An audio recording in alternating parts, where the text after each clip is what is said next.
নমস্কার, আমি ডক্টর বোধিসত্ত্ব খান চলে এসেছি সহজ শেয়ার বাজারের আরেকটি নতুন এপিসোড নিয়ে। প্রিয় বন্ধুরা, আশা করি সবাই ভালো আছেন এবং সুস্থ আছেন। আজকের বহুদিন পর বলা যেতে পারে বাজার কনভিনসিংলি ঊর্ধ্বমুখে ছুটলো। অর্থাৎ এতদিন ধরে যুদ্ধের পরবর্তী সময়টুকু যদি খেয়াল করে দেখেন, সেখানে বাজারে যে মুভমেন্ট ছিল সেটা কোথাও না কোথাও একটা অনিশ্চয়তার ছোঁয়া ছিল। একটা ঘটনা, ইরান এবং আমেরিকার নতুন করে যুদ্ধ শুরু হয়েছে। বিগতকাল ক্রুড অয়েলের দাম এবং ব্রেন্ট ক্রুডের দাম 7% বেশি বৃদ্ধি পেয়েছিল, কিন্তু আজকে যদি খেয়াল করে দেখেন যে মার্কেট কিন্তু বিশেষ করে ক্রুড অয়েল মার্কেট সেটা রিলেটিভলি স্টেবল।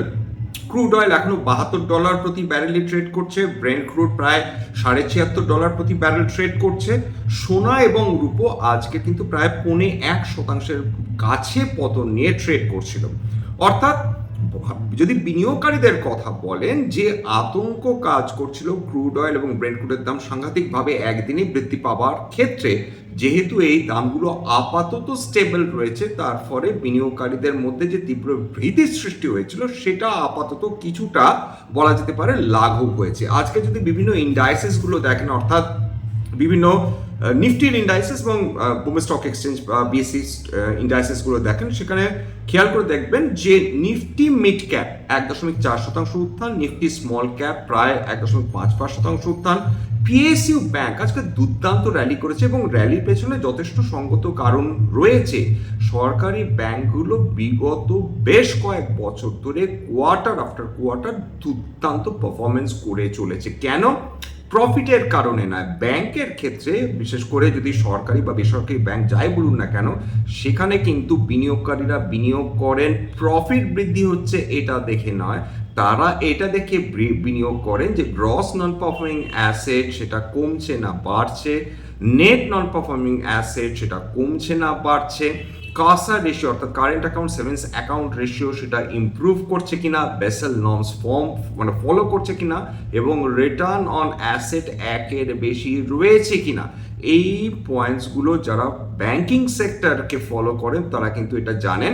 তার ফলে আজকে বিশেষ করে যদি পিএসইউ ব্যাংকে যে র্যালি হয়েছে সেটা কিন্তু ভীষণ উল্লেখযোগ্য এবং সেটি একটি ব্যাংক বিশেষ করে বিনিয়োগকারীদের দারুণ খুশি করে দিয়েছে। এবং খুব স্বাভাবিকভাবে যতই ম্যাক্রো ইকোনমিক ফ্যাক্টরস নিয়ে আমরা আলোচনা করে থাকি না কেন, টপ লাইন বটম লাইন কিন্তু ফ্যাক্টর হয়ে দাঁড়ায়। ভালো রেজাল্ট করলে বিনিয়োগকারীরা কিন্তু সেই কোম্পানির শেয়ারকে পুরস্কৃত করেন বা ট্রেডার্সকে পুরস্কৃত করেন। আজকের এই বিশেষ ব্যাংকটি, যেটা নিয়ে একটু পরে আলোচনা করব, এর পারফরম্যান্স কিন্তু ঊর্ধ্বগতির পারফরমেন্স, এর স্টক পারফরমেন্স দুর্দান্ত এবং তার কারণ এর জুন কোয়ার্টারের রেজাল্ট প্রকৃত অর্থেই খুব ভালো হয়েছে বলা যেতে পারে। এদের ব্যাংকিং ইতিহাসে এই কোয়ার্টারটিতে সর্বোচ্চ প্রফিট হয়েছে। এটা নিয়ে আজকে ফার্দার আলোচনা করব। তার আগে দেখে নিই যে নিফটি রিয়েলটি আজকে 3.5% কাছে উত্থান, নিফটি ইন্ডিয়া ডিফেন্স 2.2% কাছাকাছি উত্থান অর্থাৎ 1.89%। নিফটি ক্যাপিটাল মার্কেটও আজকের 1.24% উত্থান, নিফটি ইন্ডিয়া ডিফেন্স তো বললাম, এবার নিফটি মাইক্রো ক্যাপ সেটাও 1.37% উত্থান নিয়ে ট্রেড করেছে। এছাড়া যে ব্যাংকটাকে নিয়ে আলোচনা করব সেইটার সঙ্গে সঙ্গে সেটা আজকে কোয়ার্টারলি রেজাল্ট ডেফিনেটলি বেরিয়েছে, এর সঙ্গে আরও দুটি ব্যাংক, তার মধ্যে ব্যাংক অফ মহারাষ্ট্র যেটাও একটা সরকারি ব্যাংক, সেটার রেজাল্ট বেরিয়েছে। সেটা 26% ইয়ার অন ইয়ার এদের প্রফিট বৃদ্ধি হয়েছে। ব্যাংক অফ মহারাষ্ট্র 1593 কোটি টাকা জুন কোয়ার্টারে এদের প্রফিট ছিল, অর্থাৎ জুন 2025 সেটা 26% বৃদ্ধি পেয়ে দাঁড়িয়েছে জুন 2026-এ 2021 কোটি টাকা। এবং খুব স্বাভাবিকভাবে এই স্টকের দরে আজকের উত্থান এসেছে প্রায় 3.5%-এর কাছাকাছি। এলটি ফিন্যান্স সেটা 30% প্রফিট বৃদ্ধি করেছে, জুন 2025-এ 701 কোটি টাকা বৃদ্ধি প্রফিট ছিল এবং জুন 2026-এ 916 কোটি টাকা প্রফিট। কিন্তু খেয়াল করে দেখুন এটা কিন্তু আজকের ফ্ল্যাট ছিল, অর্থাৎ এলটি ফিন্যান্সের। আজকে ডলারের সঙ্গে যদি টাকার সম্পর্ক দেখেন, ডলার আজকেরও দুর্বল হয়েছে টাকার তুলনায়। লাস্ট যে টাকা ডলার ট্রেড করছিল 95 টাকা 38 পয়সা। ডলার ইন্ডেক্স মোরাললেস 101 নিচেই ট্রেড করছে, লাস্ট ট্রেড করছিল 100.91-এ। এইবার আরেকটা খুব গুরুত্বপূর্ণ খুব সিগনিফিক্যান্ট ব্যাপার যেটা আমাদের আলোচনা করতেই হবে, আজকে যদি এফআইডিআই ডেটা দেখেন, আজকের এফআইআইসরা আবার নেট বায়াস ছিল। এবং মজার ব্যাপার, যদি জুলাইয়ের 10 তারিখ অবধি দেখেন, এখনো অবধি ফরেন ইনস্টিটিউশনাল ইনভেস্টার্সরা তারা কিন্তু ফিরে এসেছে প্রায় 4,500 কোটি টাকার নেট বাইং করেছে। খুব স্বল্প পরিমাণ, বিগত 6-7 মাসে যে পরিমাণ তারা বিক্রি বাটা করে চলে গেছে তার তুলনায় এখনো এই জুলাই মাসে যেটুকু ইনভেস্ট করেছে নেট বায়ার হিসেবে সেটা খুবই ইনসিগনিফিকেন্ট, কিন্তু সেটা গুরুত্বপূর্ণ কেন? তার কারণ যদি আজ 10 দিন অবধি যদি ফরেন ইনস্টিটিউশনাল ইনভেস্টার্সরা তারা নেট বায়ার্স হয়ে থাকে, তার মানে এফআইএসদের ইন্টারেস্ট ভারতবর্ষের প্রতি অতি ধীরে হলেও ফিরতে শুরু করেছে, এবং এটাই আমাদের চাহিদা যে যখন ফরেন ইনস্টিটিউশনস ফিরে আসবে তারা কিন্তু ফার্দার ডলার ইনভেস্ট করবে। ডলার যত ভারতবর্ষে ইনভেস্টমেন্ট হবে তত টাকা শক্তিশালী হবে এবং ডলার সেটা তার ভ্যালু হারাতে শুরু করবে। এইবার অন্যান্য ইন্ডাইসেসগুলোর মধ্যে দেখুন, নিফটি আইটি যেটা এতদিন ধরে মার খেয়ে চলেছে, এটাকে শর্ট কাভারিং বলুন বা যাই বলুন বা রিলিফ র্যালি বলুন, আজকের 1.96% উত্থান। এছাড়া বিএসসি মেটালস 1.5% বেশি উত্থান, অয়েল অ্যান্ড গ্যাস 1% বেশি উত্থান। বিএসসির কথা বলছি, BSc fast moving consumer goods আজকে ভীষণ ফ্ল্যাট ছিল। কনজিউমার ডিউরেবলস প্রায় 0.1% উত্থান। বিএসসি ক্যাপিটাল গুডস প্রায় 1.5%-এর কাছাকাছি উত্থান নিয়ে ট্রেড করছে। এইবার আজকের কিছু স্টকসের নাম বলি যারা কিন্তু 52 সপ্তাহের উচ্চতম স্তর ছুঁয়ে গিয়েছে। এর মধ্যে Godrej industries all time high, সর্বকালীন উচ্চতা। জম্মু অ্যান্ড কাশ্মীর সর্বকালীন উচ্চতা। ওরাকেল ফিনান্সিয়াল সার্ভিসেস 52 সপ্তাহের উচ্চতা। এর আগেও আলোচনা করেছি যে Oracle financial services IT company হওয়া সত্ত্বেও কেন সেটা 52 সপ্তাহের উচ্চতা ক্রমাগত ছুঁয়ে চলেছে, যেখানে অধিকাংশ মেজর আইটি কোম্পানিজগুলো তারা কিন্তু 52 সপ্তাহের নিম্ন স্তরের দিকে ঝুঁকে পড়েছে বা কোনো কোনো ক্ষেত্রে 52 সপ্তাহের নিম্ন স্তর ছুঁয়ে ফেলছে। তার কারণটা এটা, ওরাকেল ফিনান্সিয়াল সার্ভিসেসের যে প্যারেন্ট কোম্পানি ওরাকেল, তারা যে বহু বিলিয়ন ডলার্স তারা আর্টিফিশিয়াল ইন্টেলিজেন্স ডেভেলপমেন্টে ইনভেস্ট করছে, এর ফলে কিন্তু ওরাকেল ফিনান্সিয়াল সার্ভিসেস তারা ব্যর্থ হয়নি, তারা কিন্তু চাঙ্গাই থেকে গেছে। যেদিন থেকে আমাদের আইটি কোম্পানিগুলো ডেফিনেটিভলি তারা এআই রিলেটেড সার্ভিসেস প্রোভাইড করতে শুরু করবে, এবং যদি তারা মনে করে যে এআই ডেভেলপমেন্ট করাটা তাদের বেঁচে থাকার জন্য খুব জরুরি, সেদিন থেকে হতে পারে যে আমাদের আইটি কোম্পানিগুলোও তারা প্রত্যাবর্তন করবে, যেভাবে এইচসিএল টেক তারা অলরেডি ইঙ্গিত দেওয়া শুরু করেছে যে তারা এআইতে ফোকাস করতে চলেছে।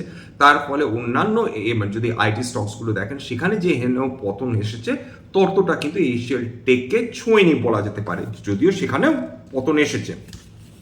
এছাড়া সাই লাইফ সায়েন্সেস ছোট company all time high. PNB housing finance, Anand Rathi, Phoenix mills, Nuvama wealth, FSNE, Nykaa, Jindal saw, Delhivery, Granules India, Grasim, Welspun corp, Star Health, Sun Pharma, Exide industries, Sona BLW, captain point labs, এরা প্রত্যেকেই আজকে 52 সপ্তাহে নতুন উচ্চতা ছুঁয়েছে। আজকে এশিয়া মার্কেটগুলো যদি খেয়াল করে দেখেন, এশিয়া মার্কেটগুলো আজকে কিন্তু একটা স্ট্রং সিগন্যাল দিয়েছে, পজিটিভ সিগন্যাল দিয়েছে, তার ফলে কসপি 2.5%-এর বেশি উত্থান। এছাড়া হ্যাংসেং 0.6% উত্থান, নিকে 1.19% উত্থান, অর্থাৎ প্রত্যেকটা মোরালেস ভালো কিন্তু মানে পারফরমেন্স দিয়েছে। এছাড়া আজকের দিনে যদি বিভিন্ন স্টকস দেখেন যারা ভালো মোরাললেস বলা যেতে পারে যে ভালো পারফরমেন্স করেছে, তার মধ্যে কল্যাণ জুয়েলার্স বিগত 3 দিনে প্রায় 30%-এর বেশি পতন। কল্যাণ জুয়েলার্স যদিও এই বছরে এখনো 1% নেগেটিভ আছে, অর্থাৎ কল্যাণ জুয়েলার্সের যে বিপুল পতন হয়েছিল 2026-এ সেটা মোরাললেস তারা রিকাভার করে ফেলেছে, কিন্তু সেটা আউটস্ট্যান্ডিং পারফরমেন্স করছে এমনটা কিন্তু নয়। সিডিএসএল আজকে 6.34% উত্থান। এছাড়া 197 পেটিএম 6%-এর বেশি উত্থান। গোদরেজ প্রপার্টিজ 5%-এর বেশি উত্থান। বন্ধন ব্যাংক 5%-এর বেশি উত্থান। সোলার ইন্ডাস্ট্রিজ প্রায় 5%। আরবিএল ব্যাংক প্রায় 5%। এলটি মাইন্ডট্রি প্রায় 5.5%। এছাড়া পারসিস্টেন্ট সিস্টেমস 4.6%। Union bank 4.6%। এছাড়া bank of India, ICICI prudential life insurance এরা 4%-এর ওপর।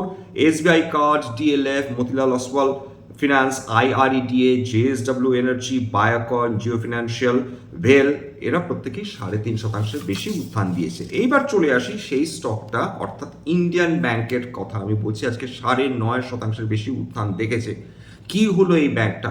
মনে রাখবেন এইটা হাতে গোনা সেই কয়েকটা ব্যাংকের মধ্যে অন্যতম, যারা যখন পিএসইউ ব্যাংকসগুলো খাচ্ছিল তাদের যদি খেয়াল করে দেখেন নন পারফর্মিং অ্যাসেট গ্রস এবং নেট দারুণ মানে তাদেরকে পতনমুখী করে চলছিল, এরকম একটা পিরিয়ড আজ থেকে 14-15 বছর আগে হয়েছিল। সেই সময় ইন্ডিয়ান ব্যাংক কিন্তু নিয়মিতভাবে তারা প্রফিট জেনারেট করে যাচ্ছিল এবং আজকের দিনে বিনিয়োগকারীদের দারুণ খুশি করে দিয়েছে। কেন বলুন তো? এইটা যে ডেটাটা আমি দেবো, এটা আমি স্ক্রিনার্স থেকে নিয়েছি এবং এটা কিন্তু প্রি মাইনরিটি প্রফিট। এই জায়গাটা দেখুন যে জুন 2025-এ তাদের প্রফিট ছিল 2277 কোটি টাকা, সেইটা ইয়ার অন ইয়ার প্রফিট বৃদ্ধি হয়ে দাঁড়িয়েছে 3357 কোটি টাকা। আবার রিপিট করছি, এইটা তাদের হায়েস্ট গ্রসিং প্রফিট বিগত তাদের ব্যাংকিং হিস্ট্রিতে, অর্থাৎ এই কোয়ার্টারটিতে তারা সর্বোচ্চ প্রফিট করেছে। এর আগে এত প্রফিট তারা তাদের ব্যাংকিং ইতিহাসে কখনো করেনি। এবার যদি খেয়াল করে দেখেন যে এদের গ্রস নন পারফর্মিং অ্যাসেট 3% বেশি ছিল জুন মাসে, সেটা সাংঘাতিকভাবে কমিয়ে এনে দাঁড়িয়েছে 1.86%। এইটা খুশি হওয়ার মতন বিষয়, ডেফিনেটলি খুশি হওয়ার মতন বিষয়, এই ব্যাপারে কোনো সন্দেহ নেই। এইবার চলে আসি হচ্ছে যে এদের যদি ওভারঅল মুভমেন্ট দেখেন আজকে, এই ক্ষেত্রে যেটা বলা আমাদের ডেফিনেটলি উচিত যে সরকারি ব্যাংকগুলো এখন রীতিমতন কম্পিট করছে। কেন কম্পিট করছে? কাদের সঙ্গে? বেসরকারি ব্যাংকগুলোর সঙ্গে। কারণ বেসরকারি ব্যাংকগুলোতে যে হারে গ্রোথ দিয়ে দেখাচ্ছে টপ লাইন বা বটম লাইন, একই কাজ কিংবা তার থেকে বেটার পারফরমেন্স করে চলেছে বিভিন্ন সরকারি ব্যাংকগুলো এবং এইটা বিনিয়োগকারীদের কিন্তু দৃষ্টি আকর্ষণ করছে। আজও যদি খেয়াল করে দেখেন ইন্ডিয়ান ব্যাংক, সেটা কিন্তু তার ইন্ট্রিনসিক ভ্যালু 1000 টাকার কাছাকাছি, তার নিচে ট্রেড করছে ইন্ডিয়ান ব্যাংক।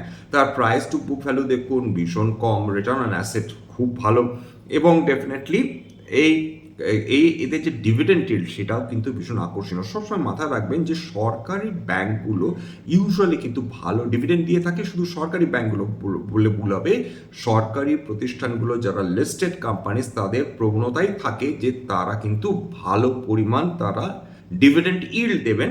ইন্ডিয়ান ব্যাংকের ক্ষেত্রেও কিন্তু সেটা ব্যতিক্রম না। যে কোনো সরকারি প্রতিষ্ঠান তারা চেষ্টা করে যত বেশি সম্ভব ডিভিডেন্ড বিনিয়োগকারীদের মধ্যে ডিস্ট্রিবিউট করে দেওয়া সম্ভব ততটা।